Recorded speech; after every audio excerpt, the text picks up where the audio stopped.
sort of knowledge of yourself, which we try to sometimes suppress, and experience and everything, and which people just like, okay, no, there are other facts and other people do it that way, but we're all different. We are all very different. Welcome to WITT. Hi, I'm Megan. I talk with founders, investors and operators working in tech. My aim is to inspire you with their stories and perspectives. Through this podcast, I want to amplify the voice of women working in tech. If you want to support WITT, then make sure you follow us on your favourite podcasting app. Then you won't miss any future episodes. Today's guest is Ekaterina, a filmmaker, journalist and storyteller with over 15 years of experience turning ideas into powerful visual narratives that inspire and connect. Let's get into it. Hi Katrina, welcome to WITT. It's great to have you on the podcast. Well, thank you for inviting me. Awesome.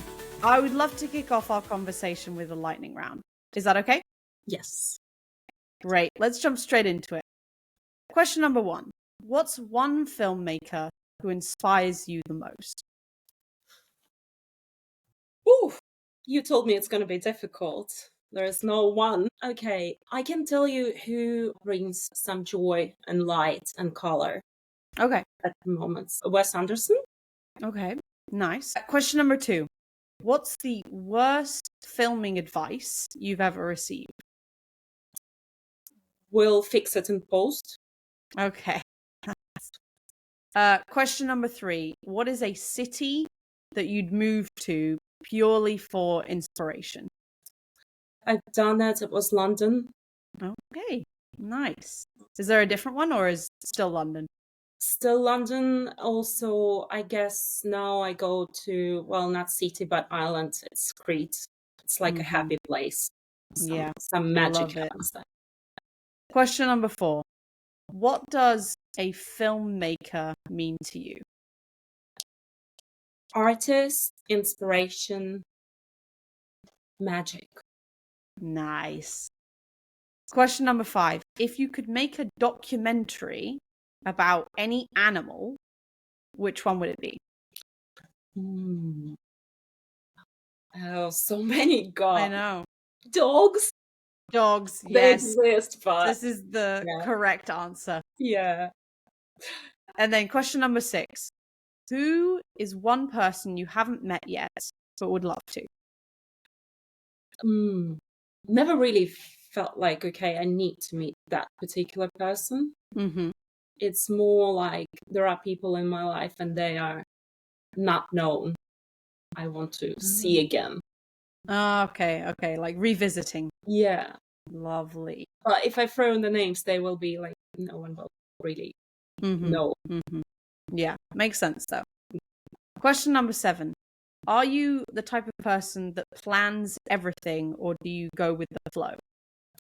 It depends. With documentaries, you need both. Yeah. You need to have a bit of both. Okay. And then question number 8. If you could interview any historical figure on camera, who would it be and obviously why? Certain political leaders, even of our time, I would ask them, what are you thinking? Okay. I like it. Just like, you know, just like... Yeah, makes sense. What are you doing? Yeah. Yeah. Question number 9. What does being a storyteller mean? Good eye, good ear, And a bit of magic. Yeah. It's all about magic. It's all about magic. And then the last question for the lightning round is, if you had to describe your journey in 3 emojis, what would they be and why? Love. Okay. Stars and a bit of hope, because shit happens. Stars, love, and shit.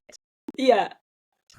Can be mixed. And okay. Yeah, okay. it's not just And the stars are symbolizing stars, or like, what is the stars resemblance? symbolizing, I guess, doing what you love and kind of being hopefully good at it, and creating love is love, to Yep. again what you do, the craft, and Superman emojis, that shit happens.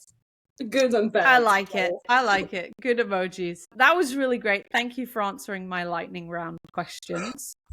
We're not done yet. Let's move on to your journey, right? So, as I said in the lightning round questions, you are a filmmaker and storyteller. So, if you were to tell the story of your life, where would you start and how would you convey the kind of story arc to the audience? Good question. Really good question. Thank you. You know, never really think about yourself as a subject of a story and as particularly necessarily interesting. I would probably start in the beginning. Right. Being a kid and kind of being obsessed with the cameras. I would show a little bit of first filmmaking attempts, which were with a family camera, making horror movies with my school friends. Still would love to see those tapes. They exist somewhere. Right.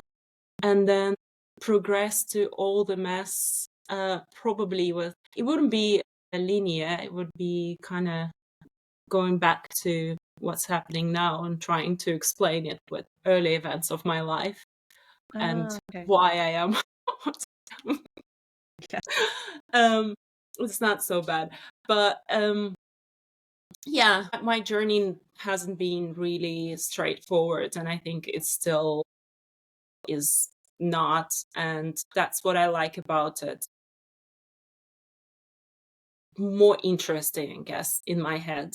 It's more unexpected. I didn't have the background, like, okay, I went to film school, I went to art schools, but I didn't necessarily study filmmaking. I did video art and worked as a journalist, because kind of just where I come from, saying, oh, I wanted to do film, saying then I wanted to do journalism was like, okay, you slightly Google crazy. Pick something realistic, you know. Be a doctor, or be a doctor, be a lawyer, yeah, something like that. Yeah. Okay. I like it. I like it. And it's interesting that you kind of started that whole kind of process of going into film, going into that industry, being the storyteller from when you were quite young, right? Do you think that it was kind of always there? Do you think that you always knew that you wanted to be a filmmaker? I think so. I didn't realize fully, and again, I guess I was a bit afraid to admit it. One of the games we would play also with a few friends of mine, we would make magazines for each other every evening, like a very small, with cutouts and some drawings, and it would be something about life, and interesting. then exchange it, and it was really fun and entertaining. And then just enjoyed creating stories, no matter what, the camera or writing something. It was kind of always there. When growing up, it wasn't really obvious that, okay, you can choose a career of a filmmaker also, because in my hometown, there were no good necessarily film schools. So you would need to go to another city, which I did in the end. But again, you're dreaming of something, but because of your environment, you see your possibilities only in a certain way. Yeah. And you don't know, like, that you actually can do those things as well. Yeah, it totally makes a lot of sense. And talking about kind of environment and in the, like, living in the right place and seeing that different perspective, you've lived in Finland for quite a number of years now, I believe. What do you cherish about this country? Like, what brings you joy? Has it been a good inspiration? for your career or for your life? It was really unexpected for me. Never really thought like, okay, I want to move to Finland. Right. It happens that I was offered a job and they asked me if I want to move to Finland, and I was Right. like, okay, this is new, interesting. Mm-hmm. I was thinking more of, again, going back to London, maybe, even though it was tough. But then what Finland gave me, I couldn't really imagine. I started my own company. I Mm-hmm. built amazing community of people around me, and I have the most amazing friends who are like family. Yeah. And I've never really dreamed about that. Well, actually, I did dream about that, but I wasn't sure that that would be the place. I Mm-hmm. always felt a little bit like I don't belong. I'm an outsider, like at Right. least in my hometown. Then I found a few people who are really my people in the UK. They're still there. Some of them moved to different countries. Then some people in Moscow, they also had to move places. Mm-hmm. But the majority of this really strong bond with people, and also my partner, it, I don't know, just makes it very different. It feels like home now. Mm-hmm. Definitely. I feel like Finland has a way of doing that to people that come here. It just Mm, becomes a part of your home, even though for most people it's very different to most places. But I mm, suppose that's kind of the charm in a way, yeah, which is yeah. quite nice. I think it's great. But I think you wanted to move here. I definitely wanted to move Yeah. here, but yeah, no, it definitely, I think Finland, yeah, it definitely has that way of drawing people in Mm, and then really getting them mm, to stay because it's such a nice place. And it really does, it's very cliche, but it's all about the nature and obviously the saunas and all of mm, that sort of stuff. But yeah, it has that way of kind of pulling you in. yeah. And I want to talk a little bit about why it's so important to you to think about what's next and to always kind of look towards the kind of horizon. Because it's movement, it's life. Yeah. Because there's, if you stop, then I don't know, I might be wrong and someone might feel different, but it feels like, okay, then this is maybe getting to the end of life. You're Mm-hmm. not really thinking. One thing, I do not know what's next. I think Yeah. the question, those traditional job interviews, how you see yourself in 5 years and 10 Right, years, right, I right. think so irrelevant and obsolete. Mm-hmm. And you can't really, in this world, even with a career, with everything, with technology changing, tools, everything, you can't predict. You can say, okay, I love this field and I want to continue working there and see myself developing Right. and evolving. But exactly in form, it's really hard. But Mm-hmm. again, if you're not thinking about it, then yeah, it feels like maybe this light which drives people, this kind of spark of life which you Right. can't really see, but it exists. It may be not so bright anymore. Mm-hmm. Needs some fixing, maybe. Yeah. Yeah. I have a question that's kind of connecting to Mm, this, and it's around the kind of storytelling and the film industry. And I feel like this in the world that we kind of live in today, I really want to understand, where do you see the future of storytelling, whether that be in like movies and books and whatever it is? Where do you see the future of storytelling kind of going? I don't think books or films will disappear. I think the field will expand and there will be, Hmm. whether we want it or not, and we can react like shorter form content and films, like I'm seeing more and more of those vertical series on different platforms, Right. which kind of cheesy they might get more interesting. But I don't think that, because it's art and craft, it's like painting. It will Right. not go away Mm-hmm. with digital art. It's just some people would do digital art, some people will continue painting. Mm-hmm. Okay. I like it. Very kind of inspirational, I think. I definitely think that I mean, like painting and all of these different art forms have been going on for like what, thousands or hundreds of thousands of years. It's not just going to suddenly go poof. No, I definitely Exactly. think it's going to develop is the right word, Yes. which is always change is never normally a bad thing. So, it's always going to improve upon the skills that we've already kind of mastered as a Mhm. species, which I think is always great. Let's move on to your frameworks. Right. So you talked a little bit about the process of pre-interviewing your protagonists. First of all, what does that really mean, and how does it kind of help you? So, well, especially I think important if I'm working with different brands and creating Mm-hmm. content for them. Yeah. It helps me to understand what the person I'm going to be filming is like, how they are on camera, Mm-hmm. whether they need a bit of more like warm up, ease out, and to understand a little bit better what they do and Mm-hmm. add more questions.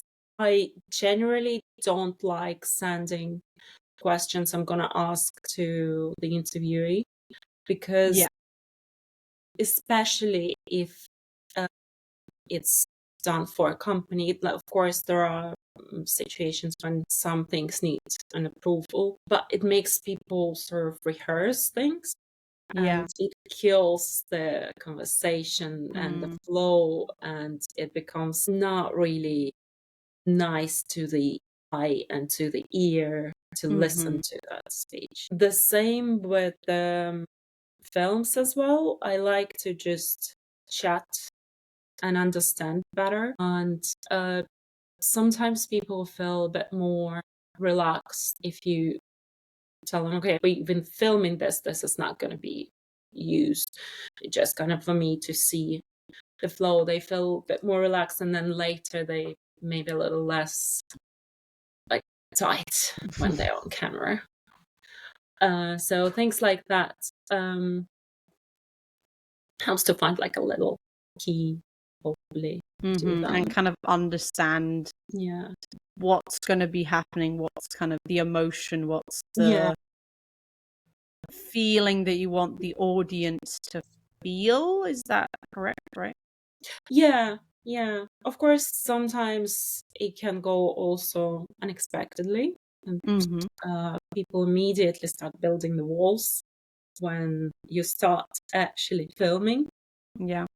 and they get into like this kind of pose and Mm-hmm. don't want to really talk, and once you switch the camera off, they're normal. Yeah.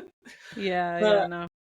I've it does. definitely seen that through my through a couple of my episodes. So I understand what Mm. you mean, and it is quite fun to watch, but not fun it's funny for Yeah. me, not for them, obviously. But yeah, no, really interesting concept. I think it's such a cool way of looking at things, and then kind of understanding almost the context in the background of what's Mm. happening in whatever you're filming. You're kind of understanding the person behind, in terms of like interviewing them, Mm. or like interviewing them. Mm. It's a really interesting process. I really admire that. Let's move on to the zigzag zone. So we've entered the part of the podcast which I like to call the zigzag zone. So I want to know where you're zagging and everyone else is zigging. Now, tell me why people should listen to their intuition when thinking about paths to choose. Again, like in the beginning when we were doing a bit of this question and answer section, I was talking about what about magic, because I think I'm gonna sound a little bit crazy, maybe not, but I think we know deep inside, like some sort of this gut feeling we want to do and what is right for us. Right. Sometimes it can get hard, but we do have I don't know what it's based on. I think that feeling is not studied yet. I need some obviously kind of scientific explanation how it works, but I think it just some sort of knowledge of yourself, which we try to sometimes suppress, Right. and experience and everything, and which people just like, okay, no, there are other facts and other people do it that way, but we're all different. We are all very different, and the way we work is also like I struggle sitting for many hours. I need to interrupt and do something, and movement is important for thinking flow. While like I know people who get into that zone and they need to be not interrupted, and they can be not interrupted for hours, and they can skip food and everything. It's a small thing, but I'm kind of trying to explain my way of understanding that intuition is like this feeling of, okay, this is me, and this works for me, and this is my path. And then I think depending on your background, your experiences, we are taught so many times that we can't do certain things, or that dreaming about something is delusional, and that really gets in the way.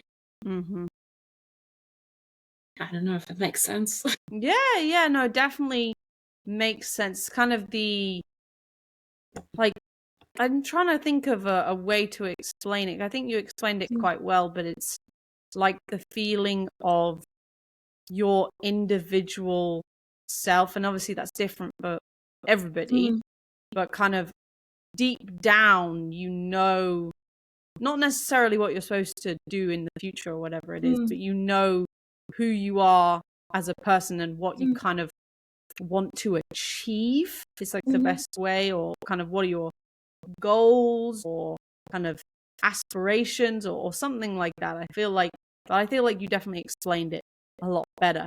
So, I understand that kind of like what we're doing and why we're doing it deep down, even if we don't really realize like what we're doing. It's an interesting thing to think about. And I think we're going to let it kind of settle a bit. And we'll move on to story time. So I want to know what happened when you were taking photos of a political candidate in leather trousers. Now, I dare to ask, but what happened there? So I was filming a video, but it's a detail. The candidate was on the stage, and I was kind of below with the press filming, trying to get different shots, and then I heard, and that was my trousers. Fortunately for me, it was in the area where I could continue just filming.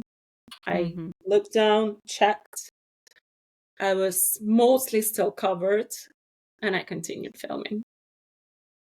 That's a great story of kind of resilience, and like, nothing can stop me. No. I think it's a really great story of your kind of what. Yeah, exactly. But that was a really awesome story. Thank you for sharing with me. Sure. And we're sadly coming to the end of the podcast, but I do have 3 final questions for you. So I know that you said this, but you hate these types of questions, but I'm going to ask it anyways because it's a kind of goals question. So imagine it's 2035. What does your life look like? So what are your kind of goals for future you? Dare I say, I really hope that I will be still working in the field. I will be directing and producing films, mostly probably documentaries, because that's what I love. Although lately life also got me into a bit of fiction, so exploring that. So let's see what Nice. this gonna be like, and maybe finding new ways of telling the stories. I hope that my company by then will be much bigger, much stronger, and well known. And honestly, just also really want to tell stories which are relevant and make people feel good. I can't help but getting into subjects which are a little bit tougher, but I also feel like we need a bit of hope and light and something nice Definitely. to look and sort of aspire to. Definitely. Yeah. And 5 dogs at least. 5 dogs. 100%. Five dogs. 100%. You have to watch it. 5 dogs. 5 at Yeah, least. 5 is a good number, I Yeah. feel like. Yeah. Yes, I definitely think those are some really good aspirations and kind of goals to have. 5 dogs, very important. Yeah. Question number 2. How can listeners follow along with your journey? My social media, easy to connect on Instagram, my personal, my company one. It's easy to find me all on my company profile, and LinkedIn. I think my also WhatsApp number is there. Yeah, just if people find it interesting and continuing the conversation, I'm always happy to just meet and talk. Great. And then last question, how can listeners be useful to you? So what can they do to help you? Tell me stories. And if you have some ideas and think that we can do something great together, just see me. I'm reachable and very open to new things and ideas and doing something interesting and inspiring. Lovely. Well, thank you so much for being on my podcast. Thank you. I am really looking forward to following along with your journey. But yeah, thank you so much. Thank you for your time. Amazing questions and making me a little bit sweat. Great. Thanks for listening. Hope you enjoyed this week's episode. To make sure you don't miss next week's episode, follow us on your favourite podcasting app. Do consider leaving us a review as it helps the podcast tremendously.